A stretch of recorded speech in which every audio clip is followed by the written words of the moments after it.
Hi hello and welcome to Roy channel.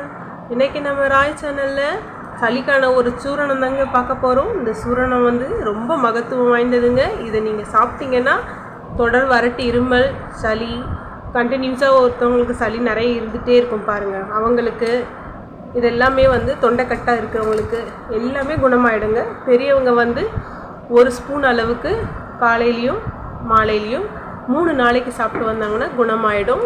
சின்னவங்களுக்கெல்லாம் ஒரு அரை spoon அளவுக்கு ஒரு வாரத்துக்கு சாப்பிட்டாங்கன்னா சுத்தமாக நல்லா ஆகிடுங்க. இருமலும் இருக்காது, சளி தொந்தரவும் இருக்காதுங்க. வாங்க இது எப்படி செய்கிறதுன்னு பார்க்கலாம்.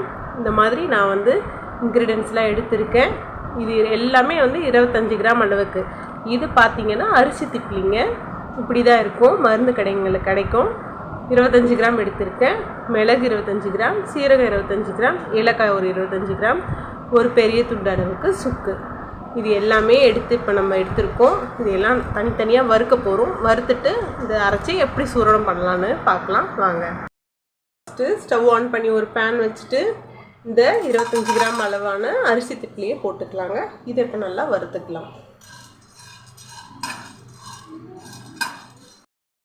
இப்போ சத்தம் வர்றது கேட்குதுங்களா உங்களுக்கு? நல்ல வாசனையாகவும் இருக்கும் இந்த அரிசி திப்ளி நம்ம வறுக்கும்போது. அவ்வளோதாங்க, இப்போ இது வறுபட்டுருச்சு. இப்போ இந்த ஸ்டேஜில் நான் ஒரு பிளேட்டில் ட்ரான்ஸ்ஃபர் பண்ணிக்கிறேங்க.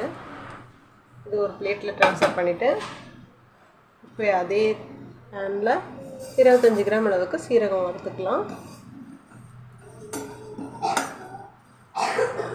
சீரகம் வறுபட்டுருச்சு. லைட்டாக தான் வறுபடணும், அதிகமாக வறுபடக்கூடாது. இப்போ இதையும் நான் பிளேட்டில் ட்ரான்ஸ்ஃபர் பண்ணிக்கிறேங்க. பாருங்கள், இப்போ மிளகையும் நான் இதே பிளேட்டில் ட்ரான்ஸ்ஃபர் பண்ணிடுறேன்.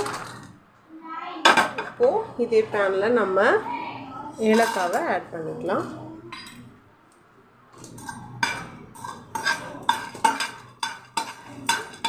இது எல்லா இன்க்ரீடியன்ஸுமே வறுக்கும்போது நல்ல மனம் வருங்க. அதுலேயே உங்களுக்கு தெரிஞ்சிடும் வறுபட்டுருச்சுன்னு.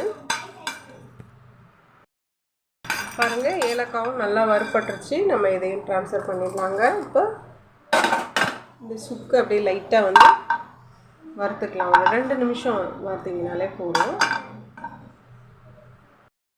இதையும் நான் ட்ரான்ஸ்ஃபர் பண்ணிடுறேன். இந்த இன்க்ரீடியன்ஸ் எல்லாம் நல்லா ஆறணுங்க. ஆறினதுக்கப்புறமா நம்ம பொடி பண்ணி வச்சுக்கலாம். பாருங்கள் ஃப்ரெண்ட்ஸ், நம்மளோட சூரணம் ரெடி ஆகிடுச்சு. சளிக்கான சூரணம். இதில் திப்ளி, மிளகு, சீரகம், சுக்கு, ஏலக்காய் இதெல்லாம் நம்ம போட்டிருக்கோம் 25 கிராம் அளவுக்கு. நீங்கள் செஞ்சு பாருங்கள்.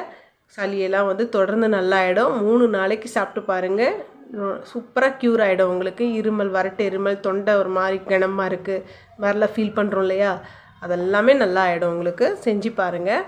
முதல்ல இந்த மாதிரி வறுத்து எடுத்துகிட்டு வந்ததை நம்ம நல்லா கொட்டி ஆற வச்சுக்கணுங்க. ஆற வச்சு நம்ம பதப்படுத்துறதுல தான் இருக்குது. எல்லா மருந்துமே நிறைய நாள் வரும், இல்லாட்டி கெட்டு போயிடும். சரிங்களா? நல்லா இதை நல்லா ஆற வச்சுட்டு இந்த மாதிரி நல்லா ஆற வச்சுட்டு ஒரு கண்ணாடி பவுலில் நீங்கள் ட்ரான்ஸ்ஃபர் பண்ணி, ஒரு கண்ணாடி ஜாரில் ட்ரான்ஸ்ஃபர் பண்ணி எடுத்து வச்சுக்கிட்டிங்கன்னா ரொம்ப நாளைக்கு வரும், கெட்டும் போகாது.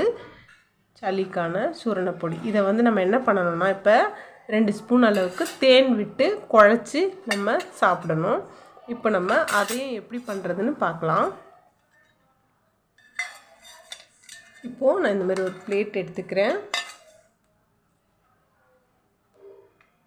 இப்போ ஸ்பூனில் ஒரு 2 ஸ்பூன் போட்டுக்கிறேன்.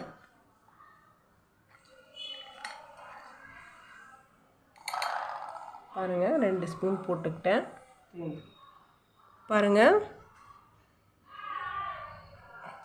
இப்போது 1 ஸ்பூன் அளவுக்கு தேன் இதில் விட்டுருக்கேன். இதில் நம்ம நல்லா குழச்சிட்டு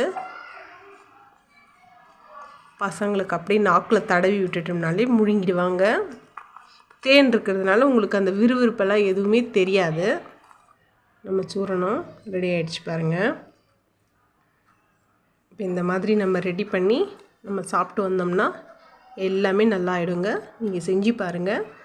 அதுக்கப்புறமா நீங்களே உணர்வீங்க அந்த இதுவெல்லாம் நம்மளுக்கு நல்லா ஆயிடுச்சு, சூப்பராக இருக்குது அப்படின்னு. தேங்க்யூ.